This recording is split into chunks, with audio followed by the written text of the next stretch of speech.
अमीन और ज़ैनब गांव के चौराहे पर बैठे चांद को देख रहे हैं। उनके चेहरे पर खुशी और उत्सुकता।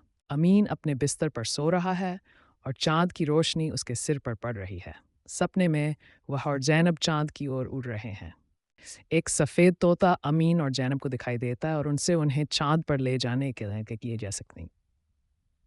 अमीन और ज़ैनब एक चमकदार अंतरिक्ष यान में बैठते हैं और तोता उन्हें इसे नियंत्रित करने में मदद करता है। एक अंतरिक्ष यान तारों के बीच से गुजरता है और बच्चे उन्हें देखकर आश्चर्यचकित हो जाते हैं। चलो देखते हैं। वे अलग अलग रंग के ग्रहों से गुजरते हैं। प्रत्येक का आकार और रंग अनोखा होता है। कई आंखों और चमकदार शरीर वाला एक मिलनसार अंतरिक्ष प्राणी उनका स्वागत करता है। वे चंद्रमा के पास पहुंचते हैं और उसकी सतह पर पहाड़ और गड्ढे देखते हैं। जहाज चंद्रमा की सतह पर उतरता है और बच्चे बाहर निकल आते हैं।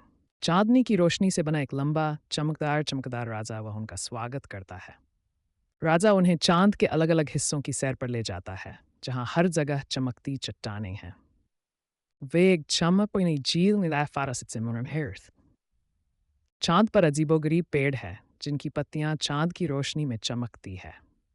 मून किंग ने एक पार्टी का आयोजन किया है जिसमें एलियंस भी मौजूद हैं। अमीन और जैनब को घर की याद आती है और वे राजा से वापस जाने की अनुमति मांगते हैं।